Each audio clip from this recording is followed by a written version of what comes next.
గత 23 సంవత్సరాలలో VRR construction సంస్థ విజయవంతంగా 37 ప్రాజెక్టులను పూర్తి చేసుకుని మరొక ప్రతిష్టాత్మక హౌసింగ్ ప్రాజెక్ట్ ని మన ముందుకు తీసుకొచ్చింది. VRR 38 Sai Shiva colony. Sai Shiva colony project located at Ahmedguda village, Keesara mandal, Medchal, Malkajgiri district, Hyderabad, Telangana. మా ప్రాజెక్ట్ నందు ఇండిపెండెంట్ హౌసెస్ కన్స్ట్రక్షన్ చేసి అమ్మకానికి సిద్ధంగా ఉన్నాయి. బ్యాంక్ లోన్ సదుపాయం కలదు. విఆర్ఆర్ కన్స్ట్రక్షన్స్ వారి Sankranti special offers.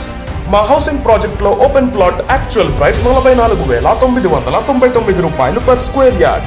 Full payment చేసిన వారికి సంక్రాంతి స్పెషల్ ఆఫర్ లో కేవలం 37,999 రూపాయలకే స్పాట్ రిజిస్ట్రేషన్ చేయడం జరుగుతుంది. త్వరపడండి. మరిన్ని వివరాలకు మా మార్కెటింగ్ టీం ని సంప్రదించండి.